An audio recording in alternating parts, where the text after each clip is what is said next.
Hey everyone, welcome back to another video. Boozer here. So usually on this channel we talk about some more higher end content for Raid, but in this video I want to talk about the new Hydra Clash and what maybe a newer player can experience when first tackling the Hydra. It can be a pretty intimidating boss, but there are some tricks that can help you in your progress against this boss. I definitely advise that you try your best in this boss, especially with this new Hydra clan feature, and as well as the existing rewards that are on Hydra. So we'll dive right into that, so stick around. Alright, so the Hydra experience, basically you get 3 keys every week and there's a reset time. Generally the reset time is somewhere around Tuesday or Wednesday, depending where your time zone is. So you get 3 keys per week. So we enter the Hydra boss here, so you have the whole week to spend the 3 keys. When you enter the Hydra boss, you'll have different difficulties: normal, hard, brutal, all the way up to nightmare. There's different stats required for each, but if you're just starting out, you're probably looking at normal difficulty. So these are the damage thresholds that is required for each chest. So depending where you are in your game and your progression, these damage numbers don't look that daunting, or they can be very daunting. You also realize that if you don't have a cohesive team, the damage actually doesn't come very quickly. There's a lot of different mechanics that the Hydras each have that make them quite strong. They have damage reduction. They don't get hurt that much by max HP, by poison. So there are caps on War Master damage as well. So all these things make the Hydra incredibly hard to rack up damage against. However, the rewards are definitely worth it. So you always want to aim for the top chest. So here's just the example of the most, top chest on the most basic difficulty. You get 5-star, 6-star legendary gear, as well as possibility at 5-star, 6-star mythic gear, which is one level above the legendary gear that we get. This Hydra is also one of the best places to get these mortal soul stones. These are just really hard to get, and then they offer huge power boosts to your champions if you get the souls for them. They give you a bit of clan gold, which can be used to purchase various items, as well as clan XP. The most important reward actually is probably fragments towards Mithrala, which is the champion that you collect while doing Hydra. So with that said, depending what difficulty you can manage, they give different rewards. For example, this is the top rewards. You just get higher chances at the same gear. You get a little bit more of the gold and the soul stones, but just a little bit more. So it's definitely advantageous for you guys to do any Hydra content if you can, just to start collecting the Mithrala tokens of the fragments. And in this video I'll show you guys how to make kind of a team, and I'll go over some of the Hydra heads and how they kind of work together and against the opponent. So I guess I'll quickly jump into here. So this is the team I kind of came up with for normal. This is more of a team that is more free to play. Obviously accessible champions, login champions, past fusions, epics, and obviously they're geared quite well, but I'll just show you guys why I came to these champions, and I'll talk about the heads a bit here as well. So currently there are 6 different Hydra heads in a rotation, and in a given rotation you have a starting lineup basically of 4 heads that start, and then the possibility of the 2 heads that are on the bench that can rotate in when certain heads die. So the rotation of the heads during the fight are random, so we can't really control that, but we can at least control our lineup when we enter the fight against the first 4 heads. These rotations change every month. So far there are 6 rotations. Of course there's a lot of details on this, but I'm not going to go into that right now. I'll briefly go over what each head kind of does and how we can deal with each head properly. So let's get into that. Alright, so let's head on to the handy boss guide here. So here's the boss guide. So keep in mind that every month, every rotation, the Hydras change affinities, which is kind of cool. It adds a different layer of RNG, a different layer of team building into every month. So it's actually kind of cool, although sometimes can be a little bit difficult, of course. But we'll go over these heads right now. So you guys might notice that this blue head is not in the rotation. There's this head we don't see anywhere, so I assume that this is the dun dun dun 7th, upcoming head, we hope. But it looks super cool and interesting. But these are the 4 heads that we see in the logo. So let's jump into this real quick. So we got the Head of Decay, probably one of the most annoying heads in terms of how to manage it. It's quite difficult. So the biggest thing about the Head of Decay is that this one has the remove all debuff from all heads. So basically whatever you apply to the Hydra team, this head can remove all of it, basically starting them brand new, fresh. It's very difficult to deal a lot of damage to the Hydra team if the Head of Decay does this ability. It's on a I believe a 4-turn cooldown, so it doesn't happen very often, but the Head of Decay has 2 different kinds of buff removal abilities, which makes it one of the more difficult ones and one of the more higher priority to kill. So to deal with this, it is susceptible to provoke ability. So if you can bring a provoker in to fight the Head of Decay, it makes it a lot more manageable. If you can bring even provoke gear, it's very manageable. Keep in mind the affinity will cause weak hits, of course. So if you bring in a magic provoker that requires to hit the Head of Decay, then you can weak hit. That's one of the easiest ways to deal with this head.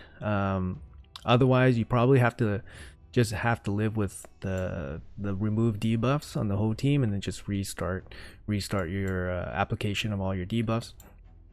All Hydras are strengthened by obviously their immunity to stun, freeze, sleep, block skill, block active skill, block passive skill, fear, true fear, petrification. You can poison them, you can HP burn them, but obviously you can't CC them in this way. So moving on, we got the Head of Blight. So this one actually is, I refer to it to the poison head. So the poison head deals a lot of damage. It spits out tons of poisons on your whole team, and it deals a lot of damage to you, so you have to be careful of that. Additionally, the Head of Blight offers some protection for the Hydra team, so it places like this kind of poison cloud. The poison cloud is super annoying because it basically turns all your hits into weak hits, so you deal very little damage to any Hydra with the cloud on them, with the buff on them. So to prevent that, the best way to prevent that is to have some kind of champion that provides block buffs, so that the cloud never gets applied to that Hydra. So that's the best way to deal with it. The other way to deal with it is to have the Hydra under HP burn. So when the Hydra is under HP burn, even if they have this Hydra Cloud buff on them, you can still interact with them the same, so they won't be protected by the weak hits. So that's one way to do it. The best way, easiest way, is probably block buffs. There's not too many champions in the game that can do it. I'll show you guys some champions that can do some of these key abilities afterwards, but that's pretty much what you're looking for this champion. This champion also takes more damage from HP burn, which is kind of cool. So definitely bring some HP burn against this champion. Keep in mind that if you're trying to apply HP burn after the cloud is up, if your HP burn ability requires hitting the Hydra head, it won't be applied because of course it will weak hit. However, there are some HP burn abilities that can be applied through the cloud that don't require to be hit. So keep in mind, keep a lookout for those champions. Champions like Geomancer do have that type of ability. So moving on, go on to the Head of Mischief. So this is kind of like the trickster head. It's really fast. It has really high accuracy, but it's kind of weak, like frail body. It has this cool ability where it can redirect your hits against it. It has a chance to redirect, very high chance, to redirect hits against it to another head. So it's kind of painful when this champion starts taking control of the game and you can't really interact with it. Let's say it eats one of your champions, and then you're trying to kill it, and it becomes you can't interact with it because it keeps redirecting your abilities.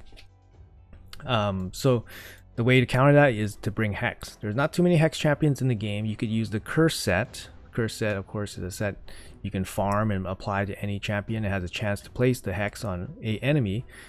but it's, you know, it's not going to be something that's going to be super easy to deal with. Best way to deal with this is to deal you know, AoE damage. Try to deal with it. Keep in mind all Hydras take reduced damage from AoE. However, AoE still probably is one of the better ways to deal with this boss if it eats one of your heads. The other move it actually has a buff steal and a buff spreading ability, which is very annoying. So there's a couple ways to deal with this. Is placing block buffs on the Hydra team also deals with this. So as you can clearly see, block buffs has it can deal with multiple Hydra heads. The other thing you can do, it's more advanced, is to build resistance on a champion, and then resistance, you can resist the steal, and then it kind of neutralizes the head's effectiveness. So the mischief, it's a pretty annoying head, you know, but luckily it's very frail in its body, so you can definitely kill it much more easily once you start dealing damage to it. So the Head of Wrath is a big damage head. So it has a counter on it where it once it reaches 15, it places some buffs, attack up, block debuffs, reflect damage on itself, and it just lays a huge slam on your whole team. Often this will be the end of your run if you're not prepared for it. So the best way to deal with this head again is block buffs, so you can prevent the Head of Wrath placing attack up on itself. And the other way to deal with it is giving it a decreased attack. So if you can decrease its attack, it's much more manageable. So you guys keep that all in mind. So block buffs and decrease attack. Okay. It will place provoke on you and do some nasty things. So it basically, you know, will provoke you into attacking it, which increases its counter when it gets hit, and then it will lay the big slam on you. So you gotta be a little bit careful with this big head, especially when it pops up. So Head of Torment, this is another head that was had a lot of issues back in the day. So it basically places an irresistible fear on your champion when you hit it. It's super annoying. There's only a couple ways to deal with this. You can't block it with block debuffs. You need to attack it under Veil. If your champion's under Veil, then you will not be susceptible to the fear. You can cleanse the fear, of course, once it does apply to you, but you need a cleanser. Or you can use Inquisitor Shamail, which is a void epic. Of course, it's a void epic, might not have it, but Inquisitor Shamail is the best way to deal with the Head of Torment. Besides that, it's going to be Veil or some type of cleansing or cleanser that you can remove the debuff from your team. Otherwise, it hits pretty hard. It's not particularly fast, but that fear debuff is a big problem sometimes. So make sure you guys look out for that or prepare for that if it's in the opening rotation. So the Head of Suffering, this is like the super tanky head. It buffs the Hydra team in terms of resistance, so it does make it harder for you to land debuffs if your accuracy is a little bit low. It has a weird double turn mechanic, which is, you know, it can be kind of interesting, but also difficult if it swallows one of your champions or in the process of devouring your champions. Then it can be kind of hard to deal with because of the double turn. It does boost up the team with ally protection, and it has something called reflect direct damage on itself. So if you hit it really hard with a big hit, you might kill off your own nuker. So it's a little bit of self-preservation defense mechanic. Has this pain link debuff, which doesn't really do too much, so I wouldn't pay too much attention to this. It does, you know, it will cause you to kill one of your own champions once in a while, but I feel like the damage incoming is not super high, so it's not a huge concern. So this does make the rest of his team more tanky. It has a increased AoE reduction, damage reduction for the team, so it's generally a pretty strong head. However, it's more of a team buffer as opposed to a huge threat by itself, so generally it gets left behind a little bit. So anyways, if you guys are interested in more details, there's definitely some pretty good tips on the boss guide on the side here, but I'll show you guys some champions that can help you guys cover some of the buffs and debuffs needed to deal good damage to these Hydras. So All right, so after talking about the Hydra heads, we're going to talk into some champions that can cover some buffs, debuffs, and how do we deal damage to these heads so that we can maximize our damage output for our Hydra key. So I'm not going to go over everything here, but the best source of provoke is probably like a provoke set if you have that. And then I do have some provokers here that I've found. There's resource lists for champions that do certain skills on certain heads website. I will recommend hellhades.com. He has an excellent resource. You can look for any kind of buff or debuff champion there, of course. So, you know, obviously some of these champions are legendary. I don't expect you guys to have it, but as long as you can bring a provoke, you can deal with the head of decay properly. As long as you have Inquisitor Shamail, you can deal with torment. If you don't, then bring veil or cleansers. So I got, you know, obviously Duchess. Rector Draft is a great epic option, as well as Doom Priest for cleansing and veil. Moving on, we got the block buffs champion. So Ugo is going to be MVP. If you have an Ugo, she's the best epic Hydra champion in my opinion. There's going to be some legendary options here, but also Umbro is also a decent epic shout out because she does bring the void affinity into play, so she cannot weak hit. Although she's a lot weaker than Ugo, because Ugo at least places she has a lot of things going on in her ability in her kit, like she can place leech, she can place decreased defense, as well as a revive once in a while. We have minimum champions with Hex currently. The best one is Mithrala, but Mithrala is the fragment reward for doing Hydra, so you might not have her right away. Tila is one of the better ones, and Mishnaki is also one of the better ones. They're both legendary, unfortunately. In terms of epics, there are some champions that might be able to place Hex, but I wouldn't just bring a champion just for Hex. Hex does deal damage by itself. Does increase your team's damage, but I wouldn't bring a champion just for Hex if it doesn't provide any further benefit to the team. In terms of top damage dealers to bring, depending on the difficulty that you're tackling, if you're doing normal and hard, so basically the lower difficulties, you can basically just bring like HP burn, poisons, or AoE damage. So something like your arena damage dealer or your dungeon wave clear damage dealer can do quite well in the lower difficulties. So for example, somebody like Trunda, which just does big AoE. If you don't have Trunda, you can bring any kind of like epic damage dealer. For example, there's going to be a lot of champions that can perform pretty well in this spot. HP burn is going to be very good. So somebody like Geomancer, somebody like Ninja. Geomancer is a bit of a weird example because Geomancer's damage actually increases when the Hydra damage increases. So in higher difficulty, he deals much more damage than lower difficulty. So that might be something you guys don't know about. But any kind of AoE HP burn, so somebody like Mordecai's an epic, was I believe a new account epic at some point. So Mordecai can do some work.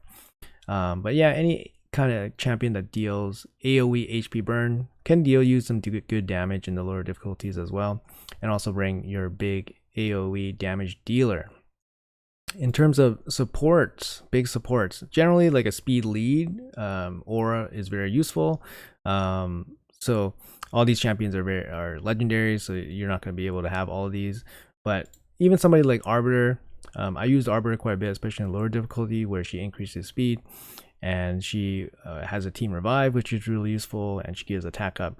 So yes, these champions are not fully accessible, but these are more of the end game, later stages, when you have better rosters filled out. But as long as you cover the abilities, so block buffs, decrease defense, decrease attack, you know, a reviver, healing, leech, if you can cover some of these important debuffs with champions that you have on your roster, you're going to make your life a lot easier against these heads, and you know, have a longer run, more damage run.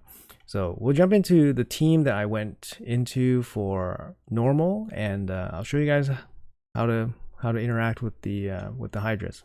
Be right back. All right, folks. So this is the team I got on Hydra. So what's going on right now is that we have this new feature in the game. It's called Hydra Clash. So on top of your basic Hydra battles that you get every week, basically you're competing. When you do those battles, you get your chests.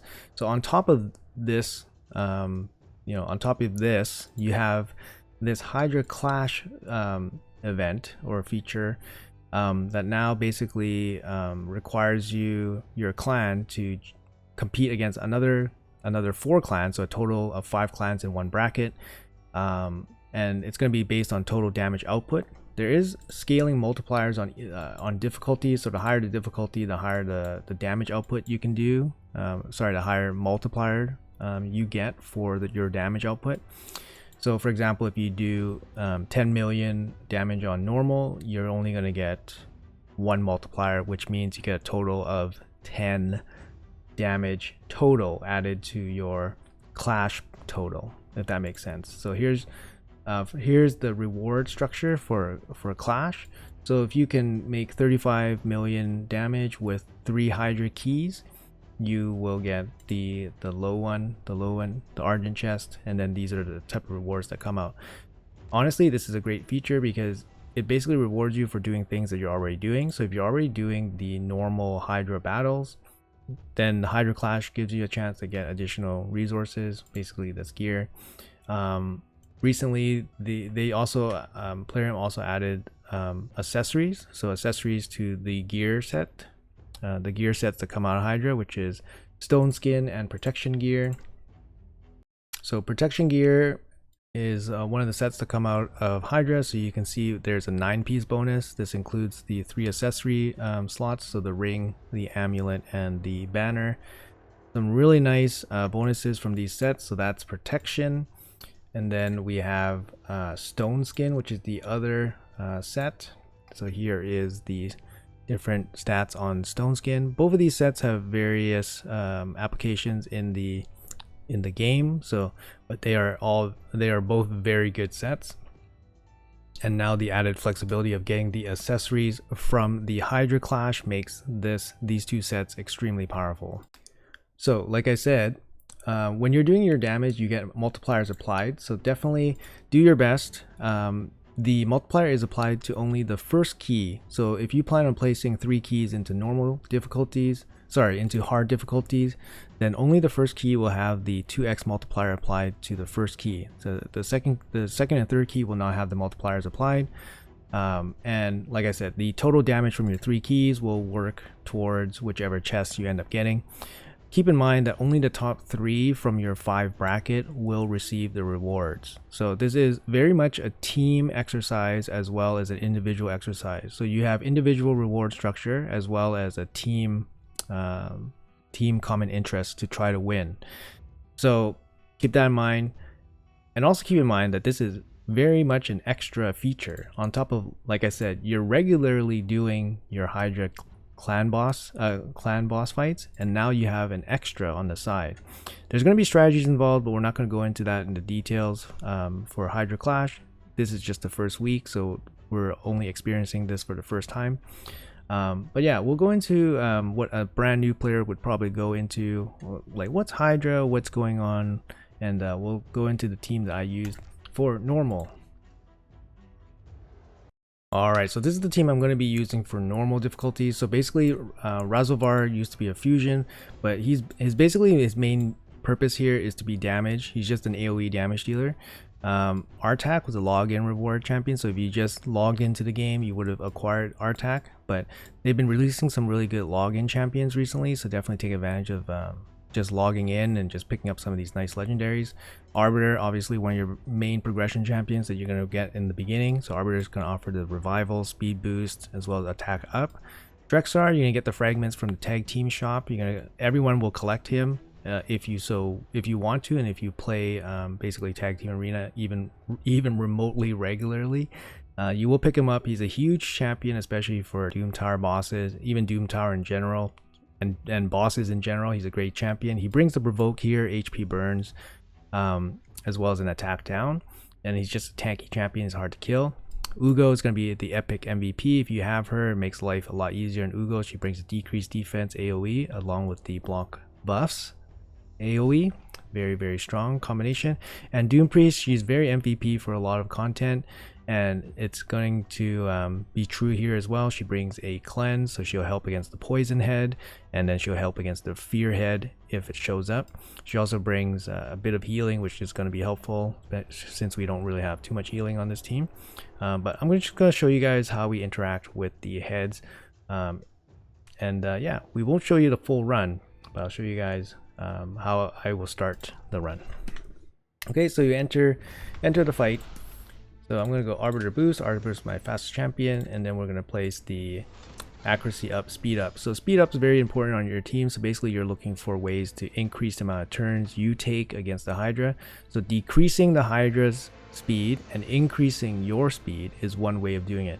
Increasing your turn meter is also another way of getting more turns against the Hydra team.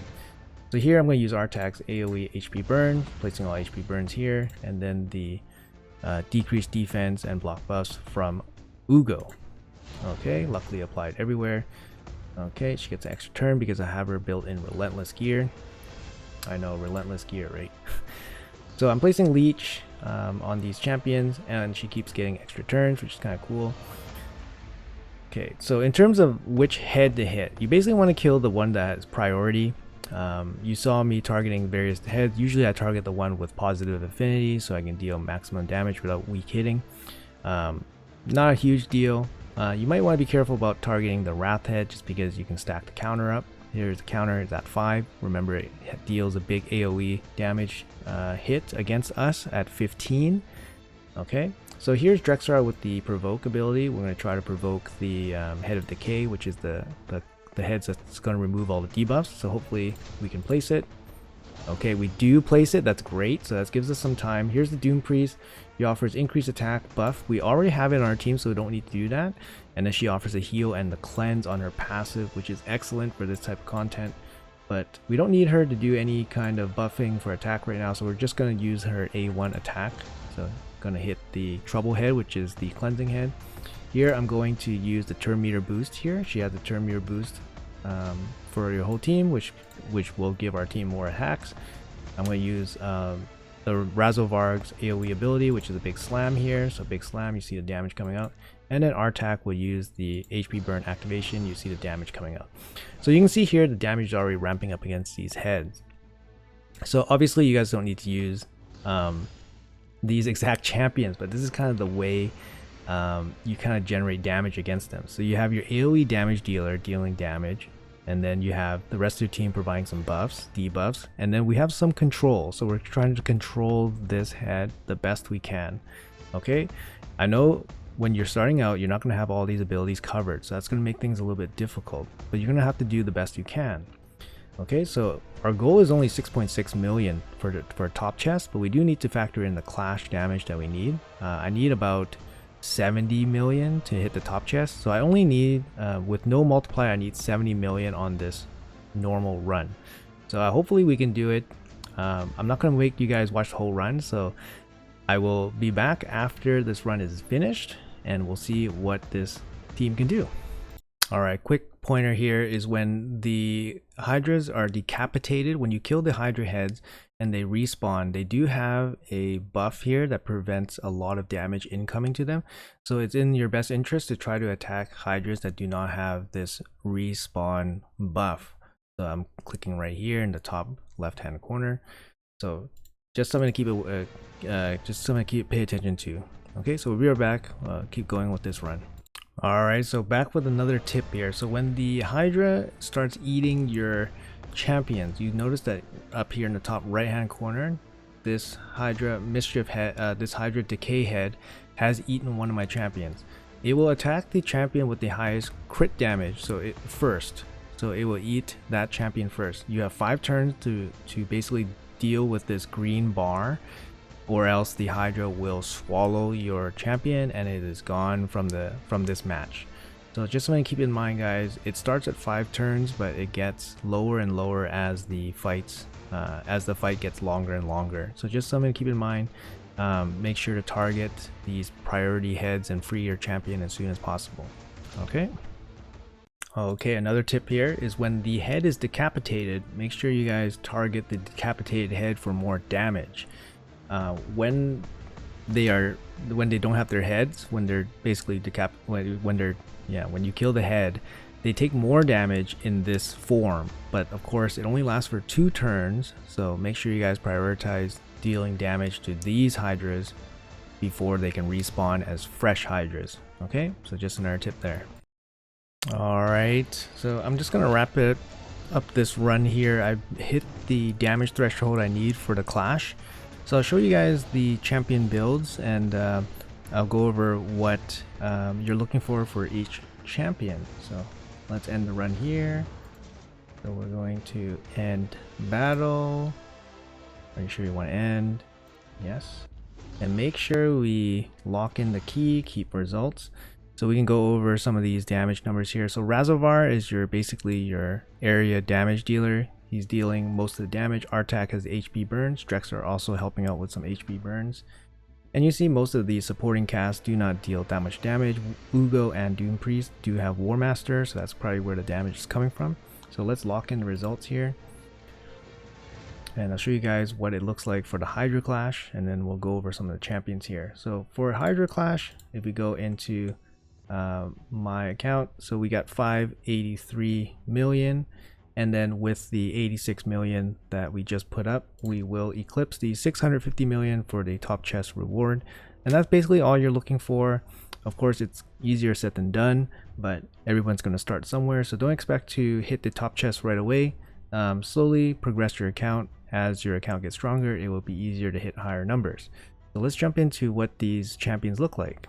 Alright guys, so keep in mind that my account is pretty endgame. I do have some pretty good gear on these champions, so the run does look a little bit easier than it should for most people, but it kind of gives you the idea of how to build a proper team based on the buffs and debuffs that they all bring. So I'm just going to give you guys the rough overview of what my champions look like for that team. So my Ardware, basically she's just in speed gear. She doesn't have anything too specific. A little bit of accuracy of it will help her with her whirlwind ability, which removes buffs. She's mainly there to go fast, make your team go fast, and the attack up. Artak, he's in regeneration gear, which is very strong, but he can be in any kind of set. As long as he has accuracy and good speed, he will be able to place his HP burn, and then obviously detonate his HP burn with his A2 ability, Dogs of War. Drexar, he's a login champion. I have him in lifesteal gear, which is obviously not necessary. He can be in any type of gear. Keep in mind that if you guys don't have like healing gear, you guys will need additional healers perhaps, or perhaps your team will need some other support like increased defense or ally protection. But he's in lifesteal gear, nothing too amazing.